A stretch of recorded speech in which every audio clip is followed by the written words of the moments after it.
বিসমিল্লাহির রহমানির রহিম।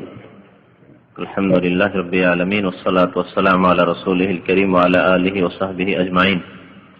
আম্মা বাদ। ইয়াকুলুল মুআল্লিফ রাহিমাহুল্লাহু তাআলা কিতাবুত তাহাজ্জুদ বিল-লাইল। মহান আল্লাহর সমস্ত প্রশংসা, দরুদ ও সালাম নাযিল হোক প্রিয় নবী সাল্লাল্লাহু আলাইহি সাল্লামের উপর। আল্লাহুম্মা সাল্লি আলাইহি আল্লাহুম্মা বারিক আলাইহি। আজকের দর্স হচ্ছে তাহাজ্জুদ সম্পর্কে। লেখক বলছেন কিতাবুত তাহাজ্জুদ বিল-লাইল, রাতে তাহাজ্জুদ আদায় করা সম্পর্কে এই পর্ব বা এই অধ্যায়। রাত্রে তাহাজ্জুদ রাত্রেই হয়, অতিরিক্ত রাত্রে লাগিয়েছেন, শব্দটি বাড়িয়েছেন। তাহাজ্জুদ মানে রাত্রের নামাজ। তাহাজ্জুদের মানে হচ্ছে 61 নম্বর হাদিস। তাহাজ্জুদ শব্দটি কোরআনে কারীমে আল্লাহ পাক উল্লেখ করেছেন সূরা ইসরাতে, ওয়া মিনাল লাইলি ফাতাহাজ্জাদ বিহি নাফিলাতাল লাক আসা আন ইয়াবআসাকা রাব্বুকা মাকামান মাহমুদা। তাহাজ্জুদ দের মাদ্দা হচ্ছে হা জিম দাল হুজুদ, হাজাদা থেকে হুজুদ, হুজুদ মাসদার। হুজুদ মানে হচ্ছে ঘুম, নিদ্রা, নওম। হুজুদ মানে হচ্ছে নওম, আর তাহাজ্জুদ মানে ঘুম ত্যাগ করা। তাহাজ্জুদ মানে হচ্ছে ঘুম ত্যাগ করা। কিসের উদ্দেশ্যে? ইবাদত বন্দেগীর উদ্দেশ্যে, নামাজ পড়ার উদ্দেশ্যে। রাতের নামাজ আদায় করার উদ্দেশ্যে ঘুম ত্যাগ করাকে তাহাজ্জুদ বলে। এই জন্য তাহাজ্জুদের নামাজকে তাহাজ্জুদের নামাজ, সালাতুত তাহাজ্জুদ বলে। মানে ঘুম ত্যাগ করে সালাত আদায় করা, সালাতুত তাহাজ্জুদ, তাহাজ্জুদের নামাজ। আল্লাহ পাক নবী সাল্লাল্লাহু আলাইহি ওয়াসাল্লামকে সম্বোধন করেছেন ওয়া মিনাল লাইলি ফাতাহাজ্জাদ বিহি, রাতের কিছু অংশে আপনি তাহাজ্জুদ আদায় করুন। নাফিলাতাল লাক, আপনার জন্য অতিরিক্ত ইবাদত, নফল ইবাদত, ফরজের উপর বাড়তি ইবাদত। আসা আন ইয়াবআসাকা রাব্বুকা মাকামান মাহমুদা, হতে পারে যে আল্লাহ পাক আপনাকে প্রশংসিত স্থানে মাকামে মাহমুদে পৌঁছিয়ে দিবেন, পাঠিয়ে দেবেন। মাকামে মাহমুদ নবী সাল্লাল্লাহু আলাইহি ওয়াসাল্লামকে যে দান করা হবে, সর্বোচ্চ স্থান, আল্লাহ পাক সেখানে পৌঁছে দেবেন। তো তাহলে উচ্চ স্থানে পৌঁছিলে, সম্মানের জায়গায় পৌঁছিতে হলে কর্ম করতে হবে। আল্লাহ পাক কর্ম করতে বলেছে। তাহাজ্জুদ পড়েন, তাহলে আল্লাহ পাক মাকামে মাহমুদে আপনাকে পৌঁছে দিবেন। আব্দুল্লাহ বিন আমর ইবনুল আস রাদিয়াল্লাহু তাআলা আনহুমা বর্ণনা করছেন, বলছেন যে কালা লিন নবী সাল্লাল্লাহু আলাইহি ওয়াসাল্লাম, আমাকে নবী করিম সাল্লাল্লাহু আলাইহি ওয়াসাল্লাম বললেন, উপদেশ স্বরূপ বলেছিলেন। তাকে বারবার করে খুব বেশি ইবাদত, মানে সীমার বাইরে এত বেশি ইবাদত, যাতে ইবাদত মানে নামাজের ইবাদত আর রোজার ইবাদত, খুব বেশি বেশি নফলের, মানে পিড়াপিড়ি করে অনুমতি নিয়েছেন নফল রোজার, আর সারা রাত জেগে ইবাদত বন্দেগীর অনুমতি চেয়েছিলেন। নবী করিম সাল্লাল্লাহু আলাইহি ওয়াসাল্লাম বারবার বুঝিয়েছিলেন যে এত বেশি করিও না, হলে পরে তোমার শারীরিক দিক থেকে অসুবিধা হয়ে যাবে, স্বাস্থ্যের দিক থেকে অসুবিধা হয়ে যাবে। আর তাই হয়েছিল শেষ জামানে, চোখ অন্ধ হয়ে গেছিল, অত্যন্ত ক্ষীণ হয়ে গেছিলেন। এই নয় যে 1 ঘন্টা 2 ঘন্টা তাহাজ্জুদ পড়ায়, আর এই নয় যে মাসে 2, 3, 5টা রোজা রাখায়। ওনাকে বলা হয়েছিল যে তুমি রোজা রাখলে মাসে 3টা রাখো, বলছে না আরো বেশি রাখো। ঠিক আছে, আর একটু বেশি রাখো। শেষ পর্যন্ত বলা হলো যে ঠিক আছে, একদিন রাখো, একদিন ছাড়ো। দাউদ আলাইহিস সালামের রোজা, কারণ এর সময় এমন ইফতারে এমন 6 মাস রোজা, 6 মাস তাহলে ইফতার করলে এইরকম করো, এর বেশি করিও না। আর এর ক্ষেত্রে ইবাদত বন্দেগীর ক্ষেত্রেও বলা হয়েছিল যে 1/3 অংশ করো রাত্রে তাহাজ্জুদের ইবাদত। অনেক সারা রাত জাগতে চেয়েছেন, সারা রাত জাগতেন, যাতে স্বাস্থ্যের দিক দিয়ে পরে দুর্বল হয়ে পড়েছিলেন। তো ওই হাদিসটি এখানে আছে, কালা লিন নবী সাল্লাল্লাহু আলাইহি ওয়াসাল্লাম, আমাকে নবী করিম সাল্লাল্লাহু আলাইহি ওয়াসাল্লাম বলেছিলেন, আলাম উখবার আন্নাকা তাকুমুল লাইল ওয়া তাসুমুন নাহার, আমাকে কি জানানো হয়নি মনে করছো যে তুমি সারা রাত কিয়াম করো, মানে সারা রাত তাহাজ্জুদ পড়ো, ওয়া তাসুমুন নাহার, আর সারা জীবন তুমি দিনে রোজা রাখো, সবসময় রোজা রাখো দিনে, আর রাতে সারা রাত জাগতে থাকো। তো এইভাবে তো বেশি দিন কন্টিনিউ চালানো খুব মুশকিল। হয়তো ইমানি জজবাই বেশ কিছুদিন চলেন, কিন্তু অসুবিধা হয়ে পড়বে, ক্লান্ত হয়ে পড়বে, পেরেশান হয়ে যাবে, হয়তো পরে হয়তো সেটা চালিয়ে যেতে পারবে না। কুলতু ইন্নী আফআলু যালিকা, বলছেন আব্দুল্লাহ বিন আমর যে আমি তো এরকম করি, সারা রাত তাহাজ্জুদ পড়ি আর সবসময় রোজা রাখি, এরকম করি। কাল নবী সাল্লাল্লাহু আলাইহি ওয়াসাল্লাম আবার সতর্ক করলেন, ফাইন্নাকা ইযা ফাআলতা যালিকা, নিশ্চয় তুমি যদি এইরকমটা করো, মানে সারা দিন রোজা মানে সব দিনই রোজা, আর সারা রাত যদি তাহাজ্জুদ পড়তে থাকো সবসময়, হাজামাত আইনুকা, তাহলে তোমার চোখ বসে যাবে, মানে দৃষ্টিশক্তি হ্রাস পেয়ে যাবে। হাজামা মানে বসে যাওয়া, গারাত আউযাফা বাসারা, দৃষ্টিশক্তি দুর্বল হয়ে পড়া, চোখ বসে যাওয়া। এমনি মানুষ রাত জাগলে চোখ বসা বসা মনে হয় না, এটা চোখ বসা বলা হয়। এটা তো প্রাথমিক দুর্বলতা। তারপরে দৃষ্টিশক্তি দুর্বল হয়ে পড়া, হ্রাস পাওয়া। ওয়া নাফিহাত নাফসুকা, এবং তোমার স্বাস্থ্যের ক্ষতি হবে। নাফাহাত মানে হচ্ছে ক্লান্ত হয়ে পড়া, তোমার শরীর ক্লান্ত হয়ে পড়বে, ক্লান্ত পরিশ্রান্ত হয়, এমন ক্লান্ত হয়ে যায় একেবারে অচল অবস্থা আর কি। তো এইরকম হয়ে যাবে। নাফসুকা মানে ব্যক্তি হয় অনেক সময়, নাফস মানে শরীর হইতে পারে, বিভিন্ন অর্থে নাফস। নাফস অনেক সময় আত্মার অর্থে হয়, কিন্তু এখানে নাফস মানে হচ্ছে শরীর। শরীর স্বাস্থ্য তোমার অত্যন্ত ক্ষীণ হয়ে পড়বে, ক্লান্ত পরিশ্রান্ত হয়ে ক্ষীণ হয়ে পড়বে। শরীরে যদি হাড়ের সাথে চামড়া না থাকে, কি বলে, হাড়ের সাথে গোস্ত না থাকে, তাহলে কি অবস্থা, ক্ষীণ হয়ে যাও। তারপরে তাকে উপদেশ দিলেন যে দেখো তোমার শরীরের, তোমার এখানে নাফস মানে শরীর, তোমার জানের, আমরা নিজের ভাষা বলি, তোমার জানের একটা তোমার হক আছে। নাফস মানে জান, প্রাণ, তারপরে শরীর ইত্যাদি হতে পারে। ওয়াইন্না লিনাফসিকা আলাইকা হাক্কান, এবং তোমার ওপর তোমার শরীরের হক রয়েছে, প্রাপ্য আছে।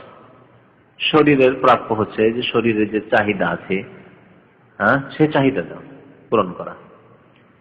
সেই চাহিদার মধ্যে ঘুম আছে, শরীরের চাহিদা ঘুমাতে চায়, শরীর চাহিদা খেতে চায়, শরীরের চাহিদা প্রয়োজন মোতাবেক পানি পান করতে চায়, শরীরের চাহিদা যে আরাম বিশ্রাম করতে চায় ইত্যাদি।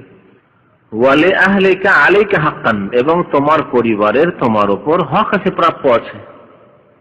সারা রাত তুমি তাহাজ্জুদে দাঁড়িয়ে থাকবে, তাহলে তোমার স্ত্রীর হক নষ্ট করবে, পরিবারের হক নষ্ট করবে, তোমার আহলের যে হক তাহলে নষ্ট করলে। রাত্রে সারা রাত নামাজ পড়ে থাকলে, আর দিনে রোজা, রোজার অবস্থায় স্ত্রীর কাছে যাওয়া যায় না, আর রাত্রে তাহাজ্জুদে আছে, যাবেন কোন স্ত্রীর কাছে? ফাসুম, সুতরাং তুমি রোজাও রাখো, ও আফতের, এবং রোজা ছাড়ো, মাঝে মাঝে রোজা ছাড়ো। ও কুম, কিয়ামও করো, তাহাজ্জুদ পড়ো, ও নাম, এবং ঘুমাও, রাতের কিছু অংশ তাহাজ্জুদ পড়ো আর কিছু অংশ ঘুমাও। নবী করিম সাল্লাল্লাহু আলাইহি ওয়াসাল্লামকে সমস্ত মানুষের চাইতে অনেক বেশি শক্তি দেওয়া হয়েছিল, তবু আল্লাহ পাক রব্বুল আলামিন তাকে পুরো রাতের তাহাজ্জুদের কথা বলেননি। বলেছে আইয়ুহাল মুযাম্মিলু কুমিল লাইলা ইল্লা কালিলা নিসফাহু আও ইনকুস মিনহু কালিলা আও জিদ আলাইহি। তিনটি অপশন মানে ইখতিয়ার, চয়েস দিয়েছিলেন। তিন রকমের একরকম তাহাজ্জুদ পড়ো, আল্লাহ পাক বলেছেন ইয়া আইয়ুহাল মুযাম্মিল, হে চাদর আবৃত বা চাদর পরিধানকারী, মুযাম্মিল মুতাজাম্মালা মানে হচ্ছে চাদর পরা অথবা কম্বল পরা। কুমিল লাইলা ইল্লা কালিলা, মুযাম্মিল কেন বলা হয়েছে? ওই সময় হয়তো ঠান্ডা লাগছিল বা শরীর অসুস্থ ছিল, তিনি কম্বল জড়িয়েছিলেন। যেন আমার দেশের উর্দু ভাষায় গাজাল আছে কামলিওয়ালা বলে, বাংলাতে কিছু গাজাল এরকম পাওয়া যায়, শুনেছেন কেন? কামলিওয়ালা, কম্বলকে কামলি বলে, আর ওয়ালা মানে কম্বল, আর মুযাম্মিলের অর্থ করে তার কামলিওয়ালা, শুনেছেন না? হ্যাঁ জি। তো যাই হোক, ইয়া আইয়ুহাল মুযাম্মিল কুমিল লাইলা, রাতের কিয়াম করো, ইল্লা কালিলা, তবে অল্প সময় আরাম করো। এর ব্যাখ্যা অল্প সময় আরাম করতে হবে, আর কিয়াম করো এর ব্যাখ্যা কি? আল্লাহই ব্যাখ্যা করছে। নিসফাহু মানে নিসফুল লাইল, রাতের অর্ধেক অংশ কিয়াম করো, তাহাজ্জুদ পড়ো। আও ইনকুস মিনহু কালিলা, অথবা এর চাইতে কম পড়ো, মানে অর্ধেকের কম কত? হাদিসে বলা হয়েছে সুলুস, 3 ভাগের 1 ভাগ করো। নুস হাফ না করে 3 ভাগের 1 ভাগ, এই করো। আও জিদ আলাইহি, অথবা এর বেশি করো, মানে অর্ধেকের বেশি করো, মানে 2/3 অংশ পড়ো। খুব বেশি যদি তাহাজ্জুদ পড়তে চাও তাহলে 3 ভাগ করে 2 ভাগ রাত্রের তাহাজ্জুদ পড়ো, আর 1 ভাগ কমপক্ষে আরাম করো। তাহলে রাত যদি আজকাল মোটামুটি মধ্যম রাত, বড়র কাছাকাছি, বড়র দিকে আছে, ছোট নয়। সন্ধ্যা 5টায় হচ্ছে, আর ফজর আজান হচ্ছে প্রায় 4:30। তাহলে 5টা থেকে 4:30, 11.5 ঘন্টা, 12 ঘন্টায় ধরে নেন মোটামুটি। তো 12 ঘন্টাকে যদি 3 ভাগ করা যায় তো কত ঘন্টা করে পড়েছে? এক ভাগে 4 ঘন্টা করে পড়েছে। তাহলে কমের পক্ষে আল্লাহ পাক বলছেন তাহাজ্জুদ পড়ো কত ঘন্টা? কমপক্ষে 4 ঘন্টা, আর বেশি হলে 8 ঘন্টা, আর মধ্যম 6 ঘন্টা তাহাজ্জুদ পড়ো। নবী করিম সাল্লাল্লাহু আলাইহি ওয়াসাল্লাম এইভাবে তাহাজ্জুদ পড়তেন, কমপক্ষে 4 ঘন্টা, মধ্যম পড়লে 6 ঘন্টা, আর এর চেয়ে বেশি যখন পড়তেন 8 ঘন্টা। তাই নবী সাল্লাল্লাহু আলাইহি ওয়াসাল্লামের পা গুলি ফুলে যেত। 8 ঘন্টা চিন্তা করেন দাঁড়িয়ে থাকলে, 6 ঘন্টা দাঁড়িয়ে থাকলে, বা কন্টিনিউ 4 ঘন্টা দাঁড়িয়ে থাকলে, স্বাভাবিক এরকম দাঁড়িয়ে থাকলে পায়ে রস নেমে ফুলে যাওয়া, এটা স্বাভাবিক। ওই লোকেরা জানে যারা ভিড় ভাড়ে বাসে ঝুলে ঝুলে সফর করেছে, 2-3 ঘন্টা সফর করলে দেখবেন জুতো মনে হচ্ছে পা থেকে খোলা যায় না, অথবা জুতো আবার যদি পা থেকে বের করে নেন ঢুকান তো মনে ঢুকা যায় না। এরকম অভিজ্ঞতা আছে না? নেই? আচ্ছা, চলে যান।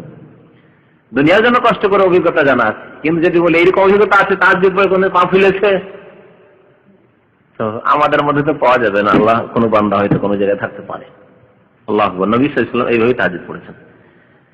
আজকাল মানুষকে তাহাজ্জুদ করা বলে, ভালো ভালো মানুষরাও তাহাজ্জুদ মানে তাহাজ্জুদে পালাতে চেষ্টা করে। ওর ঘুমই শেষ হয় না, দিনে ঘুমিয়েও ঘুম শেষ হয় না। একবার সকালবেলা ঘুম দেয়, বিদাতি ঘুম, আসর পর ঘুম, এগুলো বিদাতি ঘুম। তারপরে আপনার সুন্নতি ঘুম, যে জোহর পর, ওটাও আছে হয়তো। রাত্রের ঘুম, জরুরি ঘুম, কয়েক রকমের ঘুম হলো তাহলে, তাই না? বিদাতি ঘুম, সুন্নতি ঘুম, মুস্তাহাব ঘুম, আর ওয়াজিব ঘুম।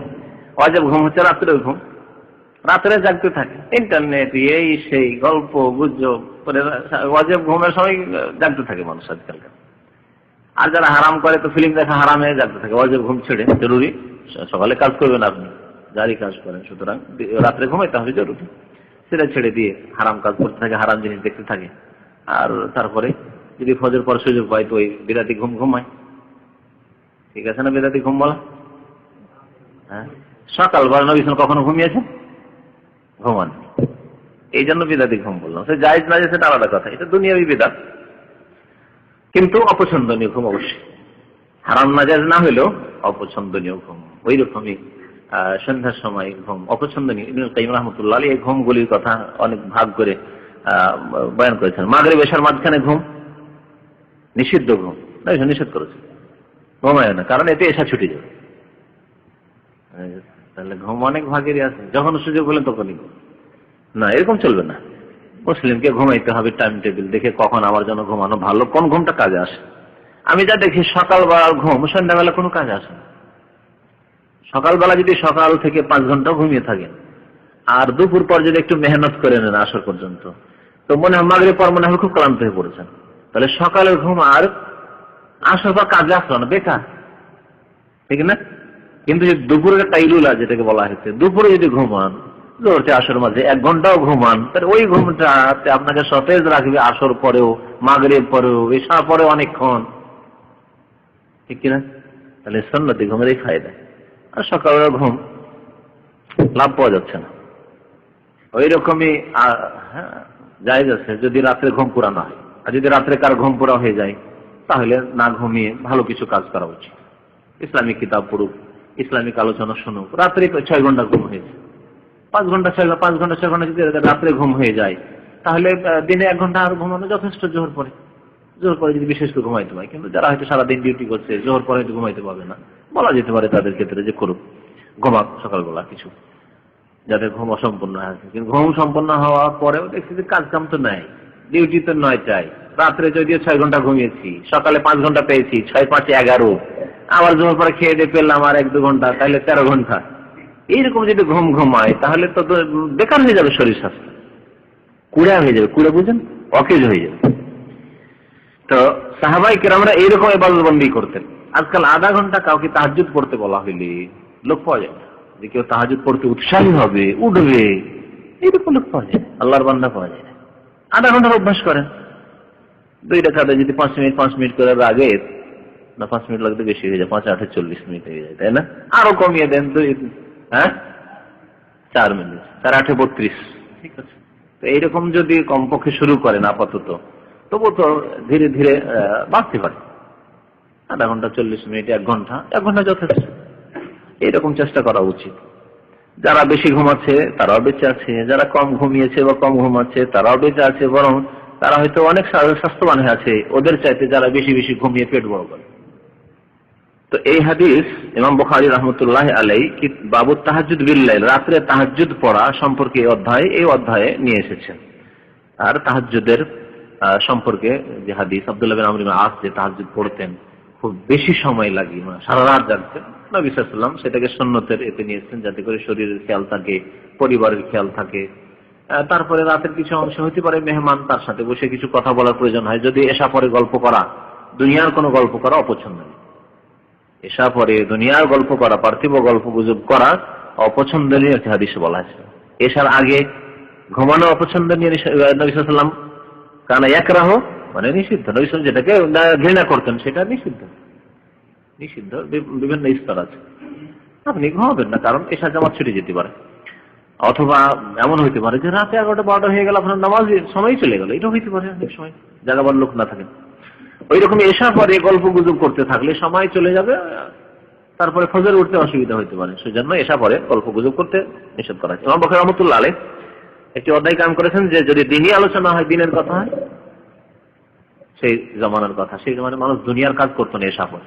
এই জমানায় 20-30 বছর আগে এশা পরে গ্রাম অঞ্চলে কোন কাজ কাম থাকতো, যা কাজ কাম হওয়ার দিনে হয়ে গেছে, এশার নামাজের আগে খাওয়া দাওয়া হয়ে গেছে, আর খুব বেশি লেটুল এশা পরে সাথে খেয়ে দে, তারপর আর কোনো কাজ নেই। এই টাউন বাজারে আজকাল ফিল্ম আর বাসায় বাড়িতে টিভি আর এইসব হারাম কিছু আসার কারণে শুরু হয়েছে রাত জাগরণ। তবে যেমন সৌদি আরবে প্রবাসীদের অবস্থা, এখানে রাত্রে অনেক সময় ডিউটি, আমাদের যেমন রাত 10টা পর্যন্ত, 11টা পর্যন্ত অনেকে ডিউটি, দোকানে তো 11টা 12টা পর্যন্ত ডিউটি, তাদের জন্য যেহেতু ডিউটি করা ফরজ, সেজন্য তাদের জন্য কোনো অসুবিধা নেই। এইরকমই দিনের কথা যারা শুনছে, দিন শিখা অনেকের জন্য ফরজ, অনেকের জন্য মুস্তাহাব, অনেকের জন্য, অধিকাংশ সাধারণ মানুষের জন্য দিন শিখা ফরজ। কারণ আপনার দিনের সবগুলি মাসলা তো দূরের কথা, অধিকাংশ মাসলাও জানা হয়নি, হয়তো অর্ধেক মাসলা মাসাইল জানা হয়নি, সেজন্য আপনাদের মতো লোকদের জন্য দিন শিখা ফরজ, দিন শিখা ফরজ। কিন্তু যদি সে দিন সম্পর্কে যথেষ্ট জানে, জ্ঞান আছে, তাহলে সে সময় যদি অন্য সময় দিন শিখার ক্ষেত্রে লাগায়, আর রাতের অংশে যদি কম লাগায়, তো কোনো দোষ নেই তার জন্য।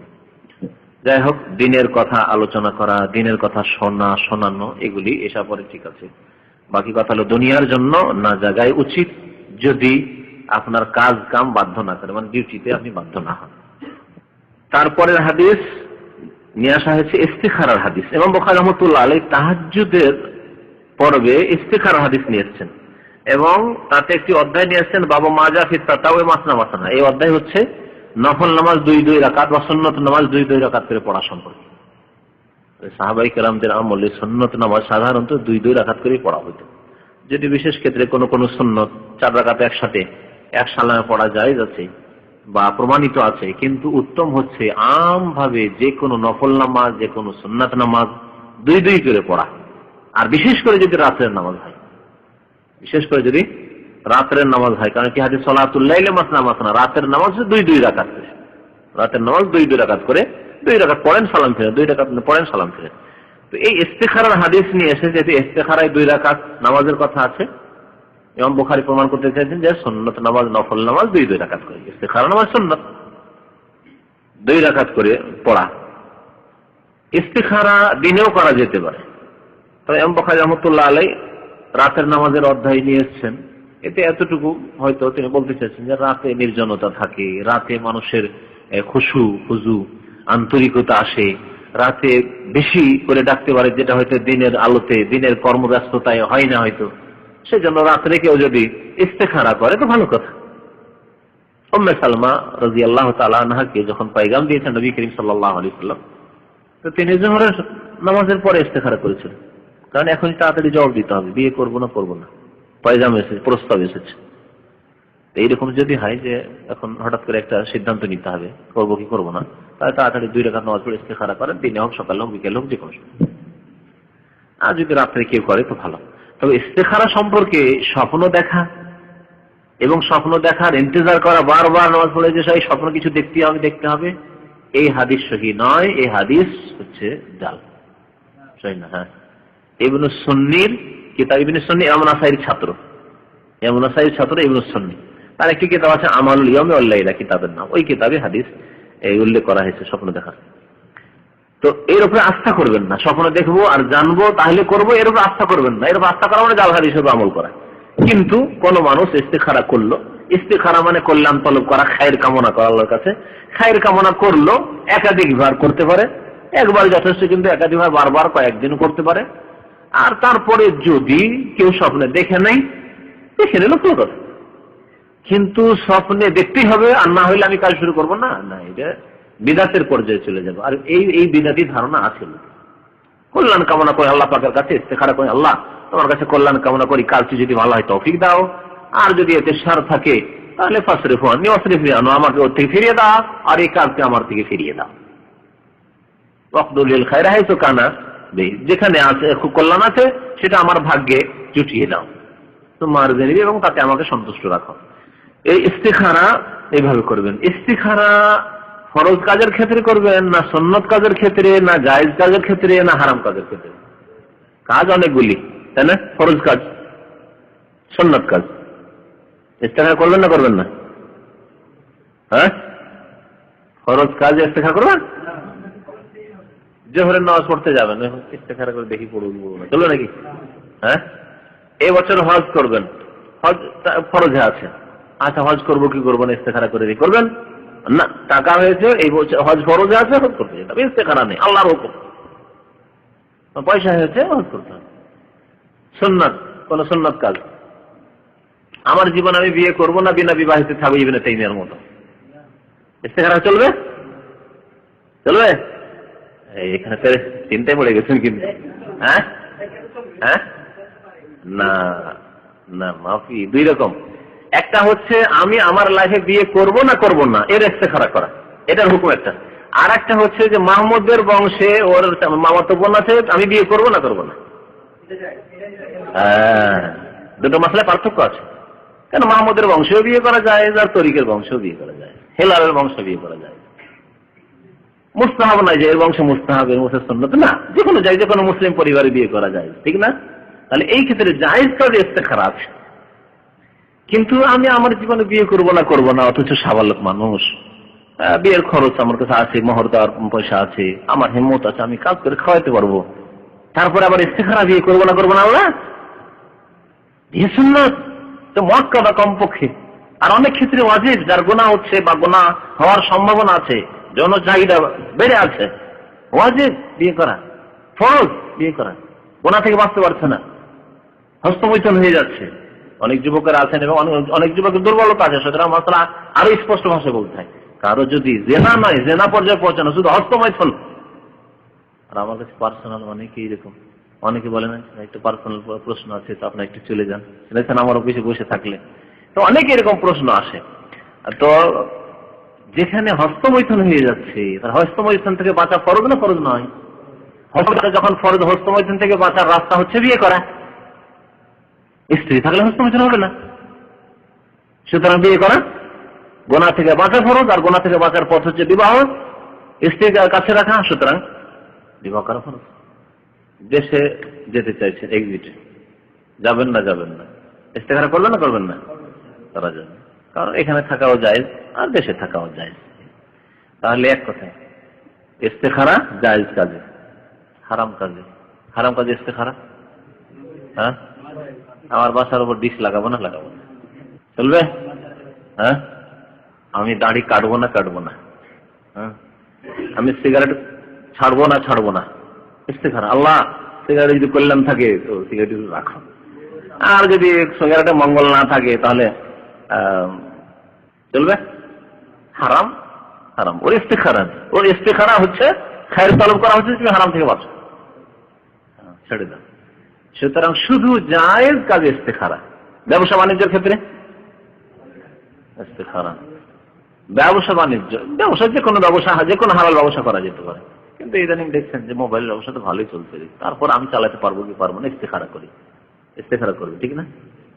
করবেন না ইস্তেখারা করবেন।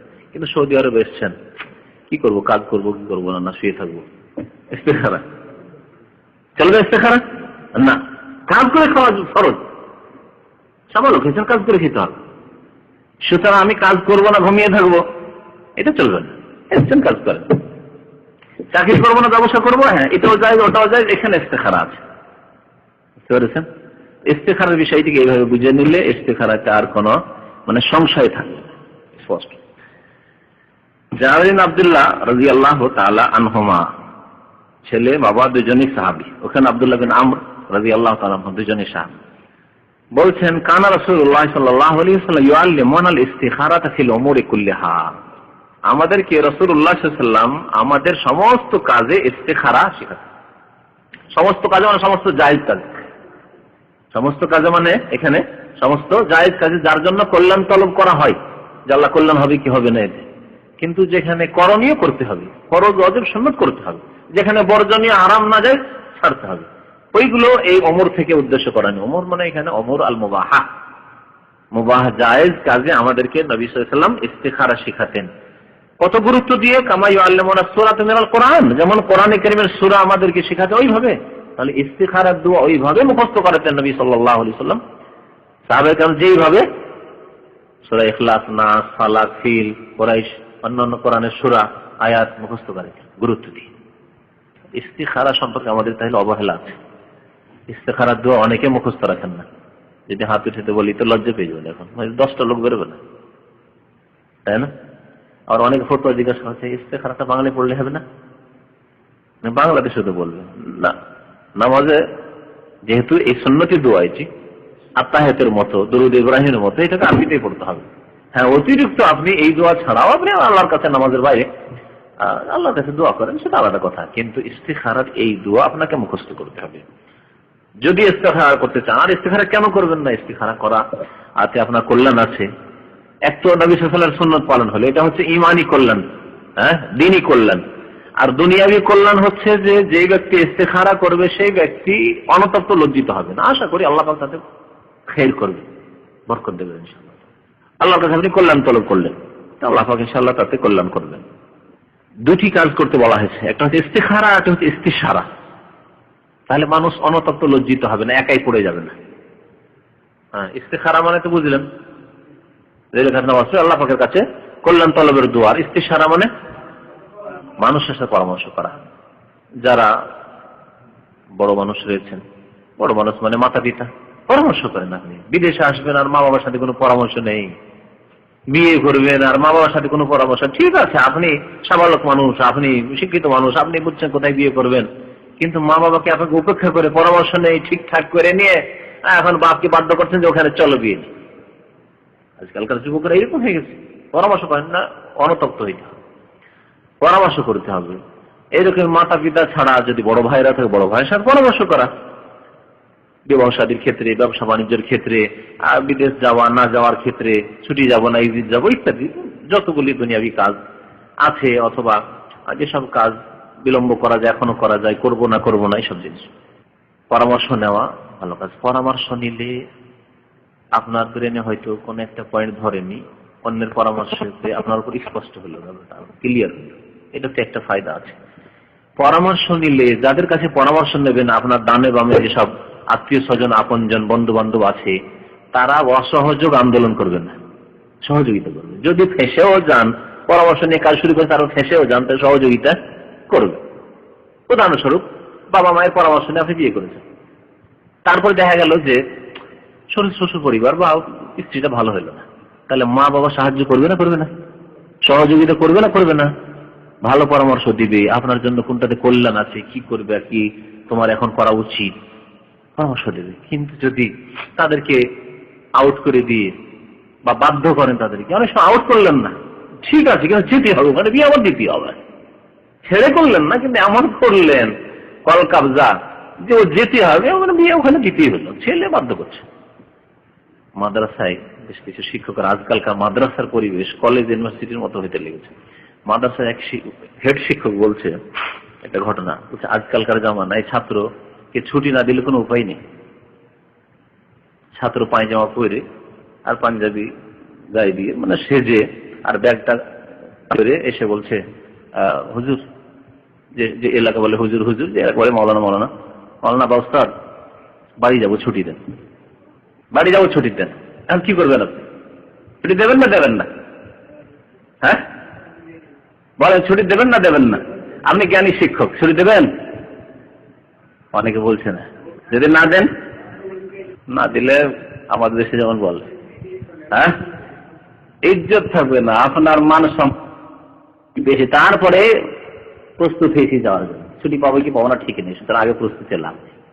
এইরকম যদি বাধ্য করে, বাবা মাকে বাধ্য করে বিয়ে করলো, বিয়ে করার পরে ফেঁসে গেল, আর চলছে না, গাড়ি চলছে না, দাম্পত্য জীবনে স্ত্রী ভালো না, খারাপ, এখন এসে বাপ মাকে বলছে যে কি করবো, আমি ভালো না, আমি রাখবো না। কি বলবে? ভালো হয়েছে, ঠিক হয়েছে, তোর সাজা শাস্তি হওয়া উচিত, বলবে না? বুঝতে পেরেছি, এখন আদা খেয়েছিস, সব পেয়েছি, এতগুলি কথা শুনতে হবে। তারপর ইচ্ছা হলে সহযোগিতা করবে, না হলে বলবে যা পারবি তাই কর, তোর দরবারে নেই আমার। হ্যাঁ, কিন্তু যদি পরামর্শ নিতেন, এইসব কথা কখনো বলতেন না।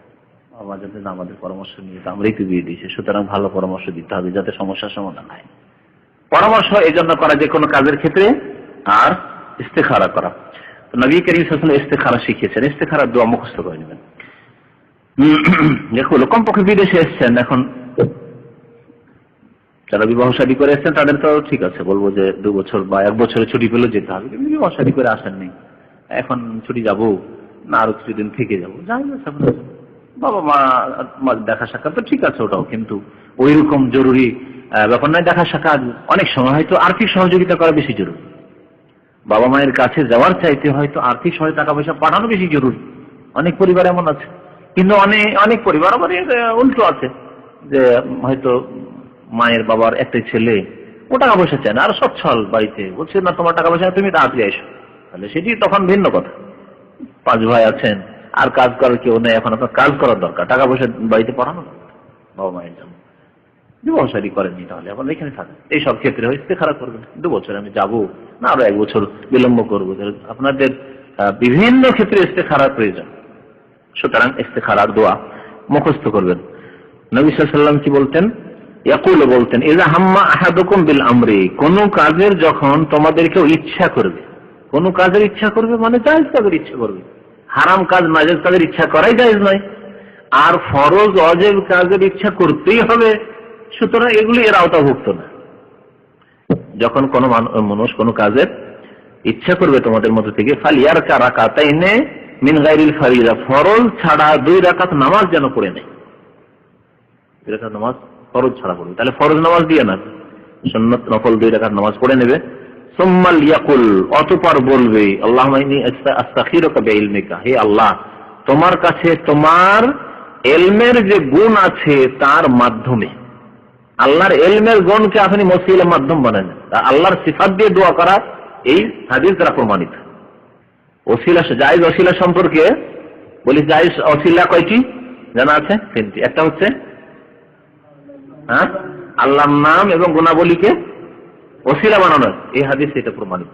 বেইলমিকা বেকুদরাতিকা, এই যে কুদরতকে, আল্লাহর কুদরতকে ওসিলা বানালেন, আল্লাহর ইলমকে ওসিলা বানালেন, বললেন না কান্তা আল্লামুল গায়ুব, এগুলিকে ওসিলা বানালেন আল্লাহ পাকের গুণগুলি উল্লেখ করে।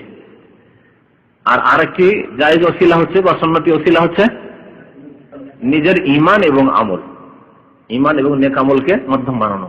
রব্বানা ইন্নানা আমান্না ফাগফির লানা যুনুব, আল্লাহ ঈমান নিয়ে এসেছি আমরা, ঈমানকে মাধ্যম বানাই, সুতরাং আমাদের গুনাহ মাফ করে দাও। আল্লাহ আমি 2 রাকাত নামাজ পড়লাম, 2 রাকাত নামাজ পড়ছিলাম, আল্লাহ তুমি আমার গুনাহ খাতমা বালা মুসিবত দূর করে দাও। আল্লাহ আমি ফকির মিসকিনকে 1000 টাকা দান করলাম, আল্লাহ তুমি আমার গুনাহ খাতা মাফ করে দাও। বা আমার এই বালা মুসিবত বিপদ দূর করে আমার ছেলেকে ভালো করে দাও। তাহলে ছেলেকে ভালো করার জন্য আল্লাহ পাকের কাছে দরখাস্ত করছেন, আপনার 1000 টাকা দান করে, একটা খাসি মোরগ দান করে, গরিব মিসকিনকে খাওয়িয়ে, ইত্যাদি, একটা মসজিদ মাদ্রাসা বানিয়ে দিয়ে, ইত্যাদি সাদকা দান খেরাতে বালা মুসিবত দূর হয়। তাহলে ঈমান এবং নেক আমলকে ওসিলা বানানো। আর 3 নম্বর হচ্ছে কোন জীবিত ভালো মানুষের কাছে দোয়া চাওয়া, ভালো মানুষের কাছে, উপস্থিত সৎ ব্যক্তির কাছে দোয়া চাওয়া মানে বলা যে আল্লাহ পাকের কাছে একটু দোয়া করে দেন, ও দৌলি আমার জন্য দোয়া করে দেন। এই না যে তার কাছে দোয়া করবেন, দোয়া করতে বলবেন যে আল্লাহ পাকের কাছে একটু দোয়া করেন, আমার জন্য একটু দোয়া। কিসের দোয়া? যার দোয়া বলবেন। বাবা মা ভালো মানুষ, নামাজি বাবা মা, বাবা মায়ের দোয়া ছেলের হকে কবুল হয়, সুতরাং বাবা মায়ের কাছে দোয়া চাওয়া।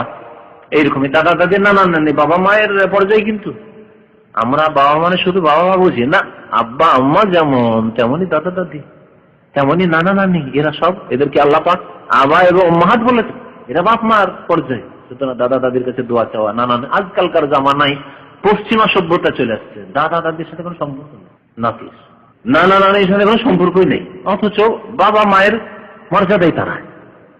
হরমাত আলিক উম্মাহাতুকুম, তোমাদের মাগুলিকে হারাম করে। মাগুলি কয়টা মা যে আল্লাহ উম্মাহাত বলেছেন? কয়টা মা হয় আপনার? এক মাজার পেট থেকে জন্মেছেন, তাহলে উম্মাহাত কেন আল্লাহ বললেন? কারণ নানি মা, দাদি মা, দাদির মা, নানির মা, যতগুলি উপর দিয়ে আছে সবগুলি মা, বেঁচে থাকলে সবগুলি হারাম। তাদের কাছে, তারা বেঁচে থাকলে তাদের কাছে দোয়া চাওয়া। যারা সৎ ব্যক্তি, এলমের দিক দিয়ে, আমলের দিক দিয়ে সৎ ব্যক্তি, যে কোনো সিনিয়র হোক জুনিয়র হোক, অনেক সময় আপনার থেকে বয়সে ছোট হলেও দোয়া চাওয়া কোনো দোষ নেই। নবী করিম সাল্লাল্লাহু আলাইহি ওয়াসাল্লাম ওমর রাদিয়াল্লাহু তাআলা বলেছেন আমার জন্য দোয়া করবি। তাহলে এই হচ্ছে তিনটি হচ্ছে শরীয়ত সম্মত সুন্নত তরিকার ওসিলা। আমাদের দেশে এগুলি ওসিলা নেই। ওসিলা আছে হারাম, নাজায়েজ, শিরকের রাস্তার ওসিলা। মৃত ব্যক্তিকে ওসিলা বানানো, মারা গেছে তাকে ওসিলা বানানো, নবীর ওসিলায় আল্লাহ তুমি নবীর ওসিলা আমাকে মাফ করে দাও। নবীর ওসিলা কি মানে নবীকে ব্যাকিং দিয়ে আল্লাহকে চাপ সৃষ্টি করছেন নাকি? হ্যাঁ, নবী সাল্লাল্লাহু আলাইহি ওয়াসাল্লামের খাতিরে নবী সাল্লাল্লাহু আলাইহি ওয়াসাল্লামকে আল্লাহ করে দেবেন, আপনাকে কেন দেবেন? আপনাকে কেন দেবেন? নবীর খাতিরে আপনাকে দেবেন। এটা যদি এরকম ধরেন যে আপনার এমপির একটা চিঠি নিয়ে গেছেন, হ্যাঁ, গিয়ে মন্ত্রীকে দিচ্ছেন আপনি, আর মন্ত্রী দেখছে যে যদি এর তলব পুরা না করে দিই তাহলে এই এমপিটা হাত থেকে বেরিয়ে যাবে, আওয়ামী লীগ আছে, বিএনপিতে যোগ দেবে, ভয় আছে, চাপের মুখে আছে। তো এইরকম নাকি আল্লাহ পাক রব্বুল আলামিনের কাছে চাপ সৃষ্টি করতে চান নবীর নাম দিয়ে? তাহলে এটি যদি বানাতে শিরক কুফর পর্যায়ে পৌঁছে যাবে। লা ইউজাযু শাইউন ফিল আরদি ওয়ালা ফিস সামা, আল্লাহ পাক কারো কাছে নতি স্বীকার করতে হয় আল্লাহ পাক রব্বুল কাছে, কোথাও গিয়ে দুর্বল হয়ে যান না কোনো ক্ষেত্রে আল্লাহ পাক রব্বুল আলামিন।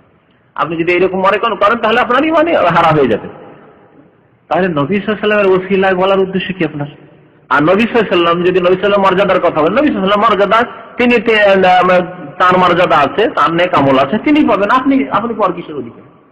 তবে যদি এই ভাষায় কেউ বলে, এখানে একটা কথা শুনে রাখেন যে আল্লাহ আমি তোমার নবীকে ভালোবাসি, সুতরাং তুমি আমাকে মাফ করে দাও, তাহলে নবীকে ওসিলা বানায় না, নবীর ভালোবাসাকে ওসিলা বানায় না। নবীর ভালোবাসা তার আমল, ওই যে 2 নম্বর যেটা বললাম, নিজের ঈমান এবং নেক আমলকে ওসিলা বানানো যায়, ওর মধ্যে পড়েছে। আল্লাহ রব্বানা ইন্নানা আমান্না, আল্লাহ ঈমান এনেছি শুধু আল্লাহর উপর, আল্লাহ তোমার নবীর উপর ঈমান এনেছি, তোমার কোরআনের প্রতি ঈমান নিয়ে এসেছি, তোমার আখিরাতের প্রতি ঈমান নিয়ে এসেছি, জান্নাত জাহান্নামের প্রতি ঈমান নিয়ে এসেছি। আল্লাহ তোমার নবীর উপর ঈমান নিয়ে এসেছি, এর মাধ্যমে এর ওসিলা তুমি আমার গুনাহ মাফ করে দাও, এই ঈমানের ওসিলায়। তাহলে ঈমানকে ওসিলা বানাইলাম। নবীর জাতকে, ব্যক্তিকে ওসিলা বানানো শরীয়ত সম্মত না, বরং এটা শিরকের চোরা রাস্তা, লুকায়িত রাস্তা। এইরকম পীর ওয়ালিকে অমুক বাবা অমুক পীরের ওসিলায়, জিলানীর ওসিলায়, চিশতির ওসিলায়, এসব যদি বলে তো এগুলি হচ্ছে শিরকের চোরা রাস্তা। এরাই সাধারণত শিরক, কবর মাজার পূজায় লিপ্ত হয়েছে। আর যারা এসব শিরকের রাস্তা থেকে সজাগ, জানে যেগুলো শিরকের রাস্তা, সুতরাং আমরা দূরে আছি, তারা কখনো শিরক বিদআতে যাবে না, কবর মাজার পূজায় লিপ্ত হবে না। আবার মনে রাখবেন যেগুলি জায়েজ করণীয় ওসিলা, আবার ফিরিয়ে দিচ্ছি। প্রথম হচ্ছে আল্লাহর নাম এবং গুণাবলীকে মাধ্যম বানানো, ওসিলা বানানো। আল্লাহ তুমি আলিম, তুমি কাদির, তুমি গাফুর, সুতরাং তুমি আমাকে মাফ করো। তুমি রাহিম, রহমান, তুমি আমার উপর দয়া করো। আল্লাহ তুমি তো আরহামুর রাহিম, তুমি আমার ছেলেটার উপর দয়া করো। আল্লাহ হ্যাঁ, তুমি অত্যন্ত দয়ালু, তোমার নাম রহমান, তোমার নাম রাউফ, আল্লাহ তুমি দয়া করে আমাকে একটা নেক সন্তান দাও। এই আল্লাহর নাম গুণাবলীকে ওসিলা মাধ্যম বানাইলেন। আর একটা হচ্ছে নিজের ঈমান এবং আমলকে ওসিলা বানানো। আরেকটা হচ্ছে সৎ ব্যক্তি জীবিত আছে এবং সামনে আছে অথবা বলার ব্যবস্থা আছে, টেলিফোনের মাধ্যমে বলছেন আমার জন্য দোয়া, আব্বা আমার জন্য দোয়া, 5000 কিলোমিটার দূরে আছে, ওসিলা বানানো জায়েজ না? জায়েজ নাই। কিন্তু টেলিফোনও নেই, মোবাইলও নেই, কর্নিশে গিয়ে সমুদ্রে ডুবছেন, আর ওই সময় চিল্লাচ্ছেন বাবা গো বাঁচাও, বা আল্লাহ আমার বাবার ওসিলায় বাঁচাও, চলবে না? আপনার বাবা শুনছে না, আপনার বাবার ওসিলা দিয়ে আপনি কি বলতে চান আল্লাহ পাক রব্বুল আলামিনকে? হ্যাঁ, মানে যতগুলি নেকি, ওই যে হ্যাঁ সব রাখে নেকি পৌঁছানো।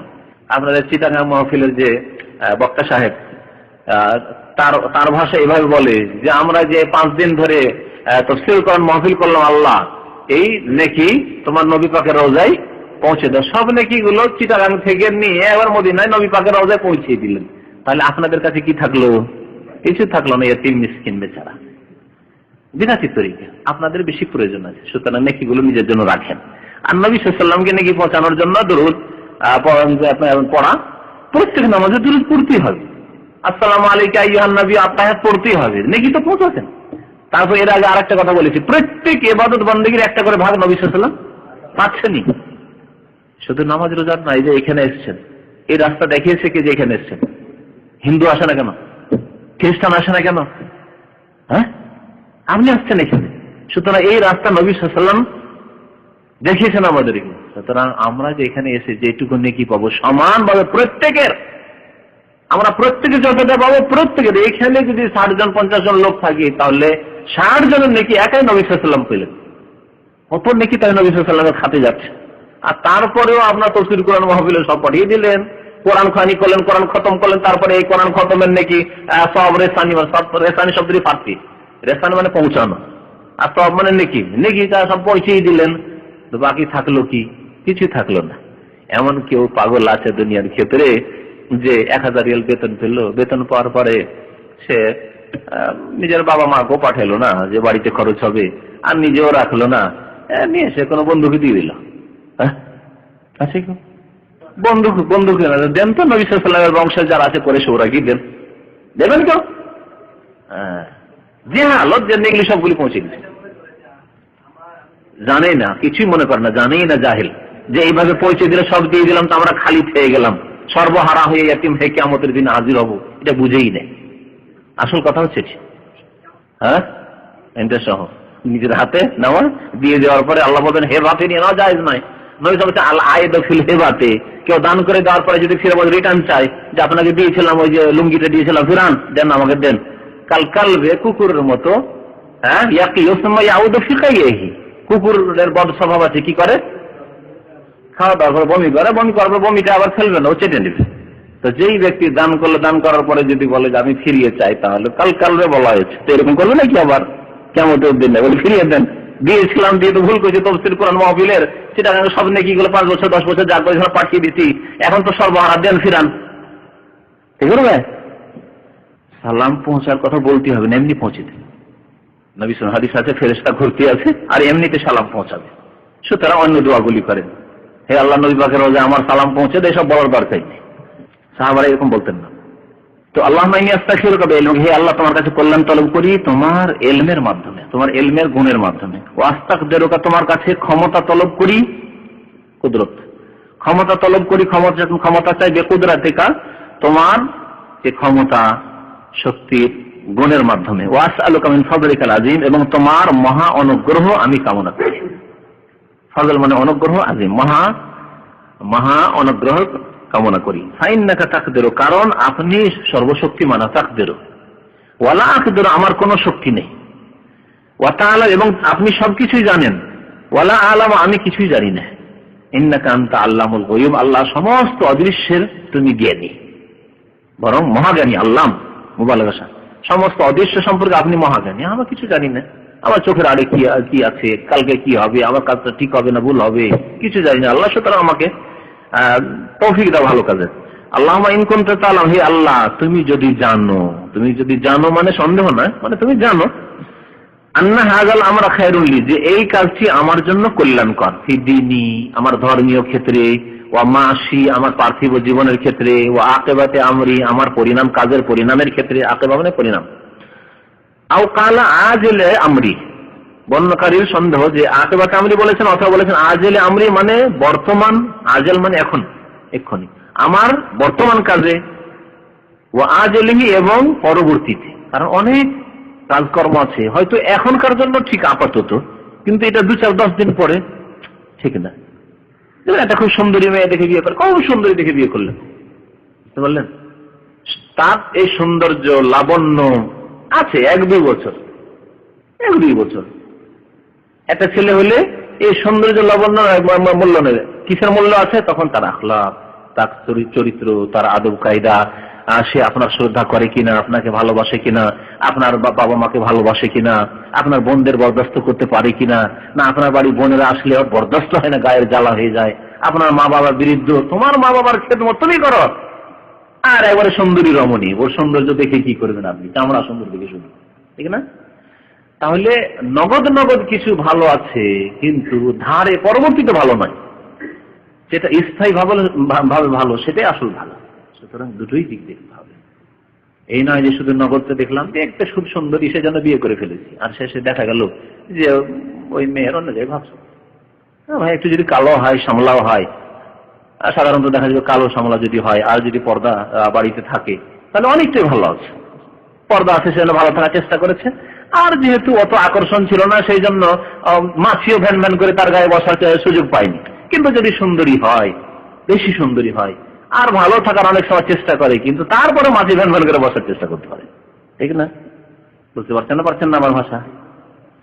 সুতরাং জাহিরি সৌন্দর্য দেখেই শুধু যে বিয়ে করবেন এমনটা নয়, বাতেনি ভিতরের সৌন্দর্য, আখলাক, চরিত্র, আদব, কায়দা, নম্রতা এসব আছে কিনা, এসব দেখে বিবাহ শাদীর সিদ্ধান্ত নেবেন। আজেলহি মানে পরে, আজেল মানে আইন দিয়ে, মানে এখন নগদ নগদ ভালো হবে কিনা, ও আজেলহি মানে পরবর্তীতে, বিলম্বে, পরে ভালো হবে কিনা। যদি ভালো হয় ফাকদুরহুলি, আমার জন্য সেটা ভাগ্যে নির্ধারণ করো, ওয়াসসিরহুলি, এবং আমার জন্য তা সহজ করে দাও, সহজ করে দাও। সুম্মা বারিক লি ফি, অতঃপর তাতে আমার বরকত দাও। দেখেন বরকত চাইলেন। ওয়াইন কুনতা তা'লামু, আর তুমি যদি আল্লাহ জানো, আন্না হাযাল আমরা, এই যে হাযাল আমরা বলবেন, এখানে যদি ওই কাজটি উল্লেখ করা সম্ভব হয় তাহলে উল্লেখ করবেন। আরবি যদি জানেন তাহলে, আর যদি আরবি না জানেন, হাযাল আমরা তা উল্লেখ করতে পারবো না, তাহলে হাযাল আমরা এই কাজটি বলেন, আর অন্তরে নিয়ত করেন যে কোন কাজটি, বিয়ের কাজটি, ব্যবসার কাজটি, সফরের কাজটি, ইত্যাদি ইত্যাদি। আর যদি মানে উল্লেখ করতে পারেন তাহলে কিভাবে উল্লেখ করবেন? আল্লাহুম্মা ইন কুনতা তা'লামু আন্না হাযা যাওয়াজা, হাযা নিকাহ, এই বিয়ে, হ্যাঁ, আন্না হাযিহিল বিনতা, হাযিহিল মারআতা, আন্না হাযিহিত তিজারাতা, হ্যাঁ, আন্না হাযা সাফারা, এইভাবে এই সফর, হাজার জায়গায় এই কাজটি উল্লেখ করবেন। শেষখানে কথাটি নবী সাল্লাল্লাহু আলাইহি ওয়াসাল্লাম বলছেন কি, যে যদি আল্লাহ তুমি জানো যে এই কাজটি কি শারুনলি, আমার জন্য অকল্যাণকর, শারুনলি আমার জন্য এটা অনিষ্ট আছে, খারাপই আছে, সেই দিনই আমার ধর্মীয় ক্ষেত্রে, সব আগে ধর্মের কথা, দিনের কথা উল্লেখ করা হয়েছে। দেখা গেছে দুনিয়ার ক্ষেত্রে তো খারাপ হয়নি, মেয়ে দেখতে সুন্দরী, যে যুবতীকে বিয়ে করেছে দেখতে সুন্দরী, আর পয়সাওয়ালার মেয়ে, প্রভাবশালী বংশের দিক দিয়ে, কিন্তু নামাজ নেই, চলবে, পর্দাও নেই। এখানে এক ডাক্তার, এমবিবিএস ডাক্তার বিয়ে করেছিল এক মহিলাকে, ডাক্তার নামাজি, আমার দর্শে অনেক আগে আসতো সে, তো বিয়ে করার পরে 6 মাসও টিকেনি। বিয়ে করার পরে এ বলছে সৌদি আরবে থাকবো, আমি সৌদি আরবে অনেকদিন আছি, ও বলছে না আমেরিকা যাবো, চলো আমাকে নিয়ে আমেরিকা, না হলে গেলাম। এ আমেরিকা যাবেন না, আর ওর স্ত্রী আমেরিকা যাবে, উল্টো। পুরুষটা যদি বলতো আমি আমেরিকা যাবো, আর মহিলা বলতো না আমি আমেরিকা যাবো না, আমি বাংলাদেশে থাকবো না, সৌদি আরবে, তো ভালো কথা ছিল। এরকম হইলে হইতে পারে, কিন্তু আশ্চর্য হতে যাবেন আপনি। স্বামী থাকতে চাই এমবিবিএস ডাক্তার, এখানে সৌদি আরবে আমি থাকবো, চাকরি করবো, তোমাকে এখানে নিয়ে আসবো, বলছে না আমাকে নিয়ে আমেরিকা চলো, আমার ভাই আমেরিকা আছে, ওখানে আমেরিকা যাবো। তুমি যাবে না? যাবে না, বলছেন আমি আমেরিকা যাবো না। যাবে না, ঠিক আছে, তালাক দাও। তালাক হয়ে গেছে। হয়তো দুনিয়ার দিক থেকে ভালো, কিন্তু দিনের দিক থেকে ভালো নয়, সেজন্য আগে দিনের কথা বলে দোয়া করতে হবে। ওয়াইন কুনতা তা'লামু আন্না হাযাল আমরা শারুন ফি দীনি, আমার ধর্মীয় ক্ষেত্রে যদি খারাপ হয়, ওয়া মাশি, এবং আমার পার্থিব ক্ষেত্রেও খারাপ, ওয়া আকিবাতে আমরি, আমার কাজের পরিণামের ক্ষেত্রেও খারাপ, অথবা বর্তমান যে আমার কাজের অবস্থা তাতে খারাপ হয়, অথবা ভবিষ্যতে খারাপ হয়, আজালি ফাসরিফু আন্নি, এই কাজকে আমার থেকে ফিরিয়ে দাও, বা এই বিষয়টি আমার থেকে ফিরিয়ে দাও। ওয়াসরিফনি আনহু, এবং সেই কাজ থেকে আমাকে ফিরিয়ে দাও। ওয়াকদুর লি আল খায়রা, আমার জন্য কল্যাণকে, হ্যাঁ, মঙ্গলকে কি করো, নির্ধারিত করো। হাইসু কানা, যেখানেই থাক না কেন, আল্লাহ যেখানে কল্যাণ আছে, যেখানে কল্যাণ আছে। সুম্মা আরদিনি বিহি, অতঃপর আমাকে তা দিয়ে সন্তুষ্ট করে দাও, তা দিয়ে রাজি করে দাও। কাল নবী সাল্লাল্লাহু আলাইহি ওয়াসাল্লাম বলেছেন ওয়ায়ুসাম্মি হাজাতাহু, এবং নিজের প্রয়োজনকে উল্লেখ করবে। এখানে ওই হাজাল আমরার কাছে নিজের প্রয়োজন উল্লেখ করবে, যে কি প্রয়োজনে আপনি ইস্তেখারা করছেন, উল্লেখ করবে। আল্লাহ পাক রব্বুল আমাদের যেন কাজে কর্মে বরকত দান করেন, আমাদের যেন পরিণাম ভালো করেন, আমাদের আল্লাহ পাক রব্বুল যেন অনিষ্ট থেকে হেফাজত করেন। আমিন ইয়া রাব্বাল আলামিন। সাল্লাল্লাহু আলাইহি ওয়া সাল্লাম মুহাম্মদ ওয়া আলা আলিহি ওয়া সাহবিহি আজমাইন। 4 রাকাত এক সালামে যদি তাহাজ্জুদ পড়ে জায়েজ আছে, কিন্তু রাতের নামাজ 2 রাকাত করে পড়া আফজাল, উত্তম। 2 রাকাত করে সালাম ফিরেন। সালাতুল লাইলি মাসনা মাসনা 2 সালাম ফিরেন। ফাইজা খাশিয়া আহাদুকুমুস সুবহা, যখন ফজর হওয়ার আশঙ্কা হবে তখন তাড়াতাড়ি ভিতর পড়েন 1 রাকাত। অন্ধকার রুমে নামাজ পড়া যাবে, কোনো অসুবিধা নেই, যদি সাপ বিচ্ছুর আশঙ্কা বেশি না থাকে। এখানে তো আশঙ্কা নেই বেশি, কিন্তু আমাদের দেশে বিশেষ করে যদি বর্ষাকাল বা গ্রীষ্মকাল হয়, শীতকালে সাপ টাপ তেমন থাকে না আমাদের। কিন্তু যদি গরমের সময়গুলি হয় তাহলে আমাদের দেশে সাপ, মানে মশাল্লাতে সাপ বসে থাকে, বিছানায় এসে সাপ বসে থাকে, বুঝতে পেরেছেন? যেখানে সেখানে সাপ আর সাপ। সুতরাং অন্ধকারে এই জন্য যাতে করে আপনার ক্ষতি না হয় নামাজ পড়বে না। বাকি শরীয়তে যায় যাচ্ছে না, বিশেষ করে অন্ধকারে নামাজ পড়ছে। তখন বলছে কোথায় লাইট ছিল আর বিদ্যুৎ ছিল? মদিনায় নবী সাল্লাল্লাহু আলাইহি ওয়াসাল্লাম অন্ধকারে, লাইটের ব্যবস্থা ছিল না, চেরাগ জ্বালাবার ব্যবস্থা ছিল না, অন্ধকারে নামাজ। ওয়াল বুয়ুতু ইয়াওমাইযিন লাইসা ফিহা মাসাবিহ। নবী সাল্লাল্লাহু আলাইহি ওয়াসাল্লাম খুঁজছেন যে কোথায় চলে গেলেন নাকি মা আয়েশা রাদিয়াল্লাহু তাআলা আনহা। এক রাতে খুঁজছেন কি ব্যাপার, বিছানায় অন্য কোনো বাড়িতে চলে গেলেন নাকি, অন্য কোন স্ত্রী ঘরে। খুঁজতে খুঁজতে বলছেন যে খুঁজতে ঘরের মধ্যে, তার মানে কিছুই দেখা যায় না, তাহলে হালকা হালকা লাইট ফাইট কিছুই না, একেবারে অন্ধকার। বলছে যে হাত গিয়ে পড়লো নবী সাল্লাল্লাহু আলাইহি ওয়াসাল্লামের কদম মোবারকে, পায়ে পড়লো। ফাইজা রিজলাহু মানসুবাতানি, দেখলাম যে নবী সাল্লাল্লাহু আলাইহি ওয়াসাল্লামের পা গুলি এইভাবে খাড়া করা আছে, মানে সিজদায় পড়ে আছেন নবী সাল্লাল্লাহু আলাইহি ওয়াসাল্লাম। অনেক সময় দেখা যায় যে অন্ধকারে নামাজ পড়লে বেশি খুশু হয়। আলো মানে চেরাগ প্রদীপের ব্যবস্থা ছিল, তেল ছিল না। কি দিয়ে জ্বালানো হয়তো এর আগে একবার বলেছি, চর্বি দিয়ে। হ্যাঁ, আজকাল যেমন মোমবাতি গুলি জ্বলছে না, ওই রকমই চর্বিকে জমিয়ে রেখে চর্বিতে আগুন লাগে, এটা জ্বলতে থাকবে যতক্ষণ চর্বিটা আছে, জ্বলতে থাকবে। দেখেননি কোনোদিন? হ্যাঁ, কোনদিন পরীক্ষা করে দেখে নিবেন। কিছুরই চর্বি অসুবিধা নেই, এর চর্বি, ওটার চর্বি, খাসি গরুর চর্বি, অসুবিধা কি? যা হবে যেভাবে জ্বালানো, যেভাবে বেশিক্ষণ জ্বালানো যায়। এমনি চর্বিতে আগুন জ্বালালে জ্বলবে কিনা ওটা দেখেন, কিন্তু যদি তাতে ধরেন ফিতা দিয়ে হয় কিনা দেখা যেতে পারে, এমনি জ্বলবে, এমনি চর্বিতে আগুন লাগবে। শুধু জুমার দিনে নবী করিম সাল্লাল্লাহু আলাইহি ওয়াসাল্লাম সালামের উত্তর দেন, এই হাদিস নিয়ে ইখতিলাফ আছে। বেশ কিছু উলামার হাদিস যঈফ বলেছেন মুহাদ্দিসিনরা, আর কিছু মুহাদ্দিসরা হাসান বলেছেন। কিন্তু এই বিষয়টি যদি মেনেও না হয় যে সহিহ, মানে হাসান, যঈফ নাই, তো পরলৌকিক বিষয়, বারজাখী বিষয়। সুতরাং কেমন ভাবে জবাব দিচ্ছেন? সবসময় তো সালাম আসতেই আছে, তাহলে সবসময় তিনি সালাম, কত লোকের সালামের জবাব দিবেন একসাথে? এই বিষয়গুলি কল্পনার বাইরে এবং বোঝার বাইরে, বোধগম্য নয়।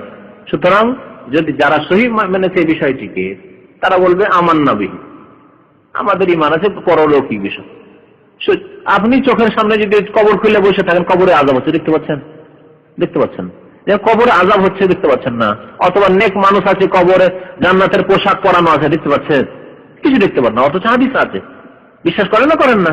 এখন মুসলিম এসে বিশ্বাস করেন, ইফরাশু মিনাল জান্নাতি ওয়ালবাসু মিনাল জান্নাতি ওয়াফতাহু বাবান ইলাল জান্নাহ, জান্নাতের দরজা খোলা আছে কবরে, দেখতে পাচ্ছেন নাকি? কিছু দেখতে পান না, কবর ভুসড়ে পড়ে আছে, কবর ভুসড়ে গেছে। আর হাদিস আছে যে জান্নাতের দরজা খোলা আছে, জান্নাতে বিছানা বিছিয়ে দাও, জান্নাতের লেবাস পরিয়ে দাও। হ্যাঁ, কবর প্রশস্ত করা হয় মাদ্দা বাসারিহি, যত দূর তার দৃষ্টি যাবে অত যে দেখছে কবর বুঝলে মাটি তার উপরে পড়ে আছে, হ্যাঁ দৃশ্য সরে গেছে। কিন্তু সব ঈমান আপনার আছে এগুলি, একজন মুমিন মুসলিম হিসাবে যখন এগুলি ঈমান রাখছেন, এগুলি বারজাখী বিষয়, পরকালের বিষয়, মওতের পরই পরকালের বিষয়, ঠিক তেমনি নবী সাল্লাল্লাহু আলাইহি ওয়াসাল্লামের উপর সালাম পেশ করা হয়, জবাব, প্রথম কথা ফেরেশতারা পৌঁছান, জবাব দেন। এই বিষয়টি ইখতিলাফ বিষয়, সহিহ নয়, অথবা যদি সহিহ হয় তাহলে বলবেন যে পরকালের বিষয়। যেমন কবরে আযাব, কবরের নিয়ামত আমরা বুঝতে পারছি না, উপলব্ধি করা যায় না, ওয়ালাকিন লা তাশউরুন, সেই রকমই এই বিষয়টি, ওয়ালাকিন লা তাশউরুন। এই ব্যাপারে বেশি বাড়াবাড়ি না করে যতটা হাদিস আছে ততটার প্রতি ঈমান বিশ্বাস করা যথেষ্ট। ইস্তিখারার দোয়া কোথায় পড়বে? হ্যাঁ, এটা একটা বিষয়, এটা কাজের প্রশ্ন। ইস্তিখারার দোয়া এখানে হাদিসে আসেন, এসে কোথায় পড়বে? ফালিয়ার কারাকা 2 রাকাত নামাজ পড়বে, তারপরে বলবে বলা হয়েছে। তারপরে থেকে কিছু ওলামারা বলেছেন যে সালাম ফেরার পরে দোয়া করবে, ঠিক আছে? নফল নামাজ সালাম ফেরার পরে করবে, এটা একটা ক্ষেত্র। আর একটা হচ্ছে আত্তাহিয়াত পড়েন, আল্লাহুম্মা সাল্লি আলা মুহাম্মাদ দরুদ ইব্রাহিম পড়েন, তারপরে সালামের আগে পড়েন ওই জায়গাতে, কারণ এই জায়গায় দোয়া কবুল হয়, দ্বিতীয় জায়গা। এই দুটো স্থান। আর যদি কেউ দোয়া মাসরা যে জায়গাতে পড়ে, এটাই তো এটাও দোয়া মাসরা, কিন্তু আমাদের দেশি তরিকা বললাম যে দোয়া মাসরা। হ্যাঁ, আমাদের দেশের মানুষরা বুঝবে না যতক্ষণ পর্যন্ত দোয়া মাসরা, তাও আল্লাহ জালাম তো নফসি আর একটা দোয়াকে একবার ছেড়েই দিয়েছে, বরং আরো দোয়া আছে, বেশ কিছু দোয়া আছে। তো দুরূদ ইব্রাহিমের পরে পড়বে, সালামের আগে পড়বে। আর তৃতীয় ক্ষেত্র যদি সেজদায় লম্বা করে সেজদা করে সেজদায় পড়ে, ভালো কথা, সেজদায় দোয়া কবুল হওয়ার হাদিস আর সেজদায় পড়বে। আমি ব্যক্তিগত আমি এই তিনটের উপরে আমল করি। সেজদায় তো পড়লাম, আবার সালাম ফেরার আগেখানে পড়লাম, আবার সালাম ফেরার পরে যদি সময় হয়ে গেল, অসুবিধা নেই, তাড়াতাড়ি নেই, তাহলে তারপরেও দোয়া করলাম, লা হারাজা ইনশাআল্লাহ, কোনো অসুবিধা নেই। হ্যাঁ, বিশেষ কোন সূরা এই নামাজে পড়ার জন্য না, সূরা ফাতিহার পর যে কোনো সূরা পড়তে পারে, আলাদা মিন গায়রিল ফরিযা বলা হয়। সুন্নাতের রাতে বা 12 রাকাত বা 10 রাকাত সুন্নাতের রাতে আছে, ওই দিয়ে সারিয়েন না। ফরজ ছাড়া নফল নামাজ পড়েন, সুন্নাত মানে সুন্নাতুল ইস্তিখারা পড়েন 2 রাকাত নামাজ। তবে কখনো যদি সময় অল্প থাকে, আপনি সুন্নাতও তো কম করা যায়, তাহলে কম করা যায়। এক কথায় আলাদা করে যে 2 রাকাত নামাজ পড়ে তো ভালো, নামাজ পড়েন, নামাজ পড়ে দোয়া করেন। হ্যাঁ, দিনে রাত্রে যে কোনো সময় পড়েন, আর বেতরের আগে পড়লে ভালো, কারণ বেতর শেষ নামাজ। আর বেতরের পরেও যদি কেউ পড়ে যায়, বেতরের পরেও নফল নামাজ পড়া যায় আছে। নবী সাল্লাল্লাহু আলাইহি ওয়াসাল্লাম 2 রাকাত পড়তেন তাহাজ্জুদের পরে, বেতরের পরে পড়তেন, সুতরাং পড়া যায় আছে, কোনো অসুবিধা নেই। এমনকি কোনো ব্যক্তি বেতর পড়ে শুয়ে গেছে আর রাত্রে আবার জেগে গেছে, আরো নামাজ পড়তে চায়, তাহলে 2 করে পড়তে পারে, বেশিও পড়তে পারে, 2, 4, 6, 8 পড়তে পারে, কোনো অসুবিধা নেই। বেতর শেষে পড়তে হবে, এই হাদিসের হুকুম হচ্ছে মুস্তাহাব হুকুম। উত্তম হচ্ছে বেতরকে রাতের শেষ নামাজ বানানো, ইজআলু আখির সালাতিকুম বিল-লাইলি বিতর। 8-এর পরে আরো বেশি নামাজ কেন? না, 8-এর সুন্নত তরিকা উত্তম হচ্ছে যে নবী সাল্লাল্লাহু আলাইহি ওয়াসাল্লাম যেহেতু 11 বেশি পড়েননি, আর একটি হাদিস শুধু 13 আছে, তো তারপরও 13 সম্পর্কে বলা হয়েছে যে ওইটা ফজর নামাজের সুন্নতকে নিয়ে, অথবা যে বৈশে 2 রাকাত পড়েছেন ওটাকে নিয়ে, এরকম হইতে পারে। তাহলে 11 রাকাত চলে এসছে। আচ্ছা, তাহলে এখনই চলে এসছে সব।